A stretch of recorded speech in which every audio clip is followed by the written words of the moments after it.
Get ready with me. Gamitin natin itong ating pangmalakasang beer bun or turban. So, wag niyo nang pansinin yung aking kasi nakapambahay ako. And hindi naman ako lalakad. Parang itatry ko lang tong 25 pieces na makeup set ni Chacha. So, wala akong primer. Gamitin natin si Hikari sa ating face lock. So, konti lang kasi ako yung maghihilamos din. So, anong oras na ngayon? Parang 3 or mag-4. So, konti lang kasi sayang naman. So, gagawin ko lang siyang primer ba. Then, ipapass forward na natin itong ating video. So, gamitin natin yung kamay. Malinis na yung ating kamay. Para madali na siya mag-set. So, ang gamit kong lightning sa aking kwarto is yung ilaw lang sa buong kwarto. Wala akong ring light or anuman. Then, lagyan ko lang yung liig ko. So, ayan, di ba? Mas maganda kapag may hikari, di ba? So, ito yun, guys. Nakaka-refresh siya ng skin. Ayun, ultra fresh skin nakalagay. Pwede na tong pang primer, pwede na moisturizer, tsaka pwede na din sunscreen, o di ba? So, what's next? Dito na tayo sa pang malakasang contour. So, gamitin na lang natin tong maliliit kaysa yung mga malalaki. Kasi baka magalit si Chacha kasi pinakailaman ko yung kanyang gamit. So, gamitin natin yung ginamit ko sa kanya last na. So, ito. Itong maliit na brush na to.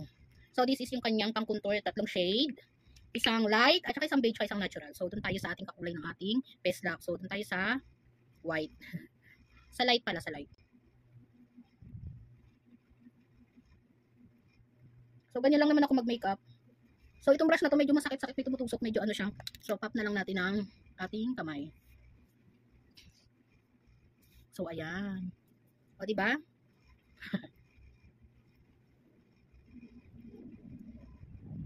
So, doon na tayo sa, so, nagamit ko yung light. So, ito is 1 na. Gamitin na natin yung ating pangmalakasang Lamelia Cream Foundation. So, konti lang. So, ayan. Kasi, ay, ano ng mukha ko kasi hindi ako mahilig sa foundation. So, gamitin na rin natin tong brush na to, tsaka tayo maggamit ng sponge. So, ito yung gagamitin natin. So, ganyan yung face lock ko, ha. So, maganda na nga yung aking masyadong naparami naman tong Bilisan na lang kaya. So, pwede din naman tong pang pwede na yung kamay din. Diba? Mas effective pa nga yung kamay.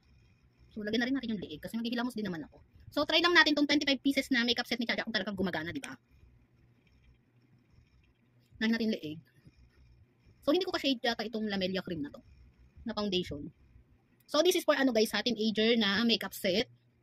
So, pwede din naman sa atin yung mga hindi masyadong mahilig sa mga, pakak na event. Yung mga ganyang simpleng event lang. Or, pwede naman yung mga simplihang makeup wear ba.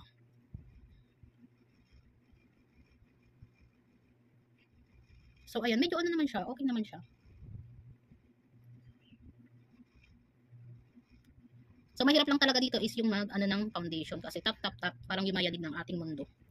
Diba? So, hindi kasi ako mahilig maglagay ng makeup kahit sa mga event. Gusto ko kasi mga simple lang. Kasi pakiramdam ko ang bigat ng mukha ko. Katulad dito, parang ang bigat-bigat ng mukha ko.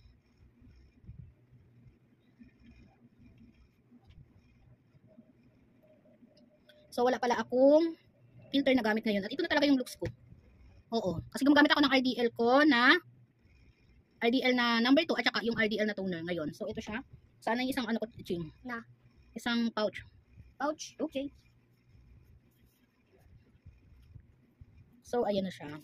So, pakita ko ba yung sa inyo guys, yung ginagamit ko ngayon. So, ito siya. This is RDL na toner. Nilipat ko sa Eskinol kasi nga yung nabasag yung takip niya. Kaya dito na lang siya, nilipat. So, medyo maluwag pa nga yung takip niya. So, this is 150 ml guys.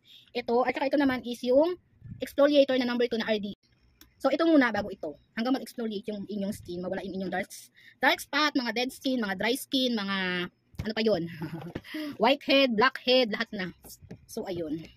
So, yumayanig ang ating pagbablog. So, next, tapos na tayo sa ating foundation. Sunod na, hindi ko alam, hindi ako expert sa makeup. Tinatry ko lang kung talagang effective. Pero effective naman siya, di ba? Super lightweight lang talaga nitong foundation at saka ng aking sunscreen na ginawang primer. So, di ba? Ay, pasensya na sana. So, ayan na siya guys, oh. Medyo natakpan naman yung aking mga sumpa. So, next na tayo sa kilay. So, ang pangkilay niya is ito. Ito yung kasama sa 100, sa 288 pesos na 25 set ng makeup. So, ito siya. Maganda siya kasi meron na siyang shade yung dulo niya. Tsaka super thin. Kita niyo ba? Super thin niya. And then, brush muna natin yung ating kilay. Para maganda yung paglapat. So, this is parang dark brown. So, unahin muna natin yung edge kasi doon ako matagal. So, hindi ako expert magkilay. Parang susundan ko lang siya bago sa top. So, kailangan hindi ka hihinga. Hay. So, ganyan. Tapos, shade nyo lang yung dulo bago i-brush. Babaan nyo lang ng konti. So, mahirap talaga kapag walang salamin.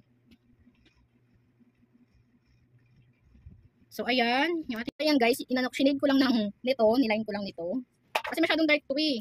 Para siyang ano, may pagka black or dark ganun. So, gamit tayo nitong brown. Para hindi masyado. So, magaan lang.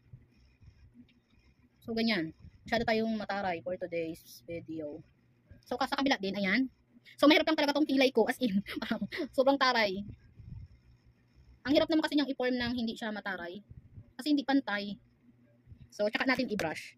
So, may pang-brush tayo. So, ito. Sobrang taray ng kilay ko. hindi ako sanay ng ganyan. Tapos, brush lang natin. So, ayan. So, ayan.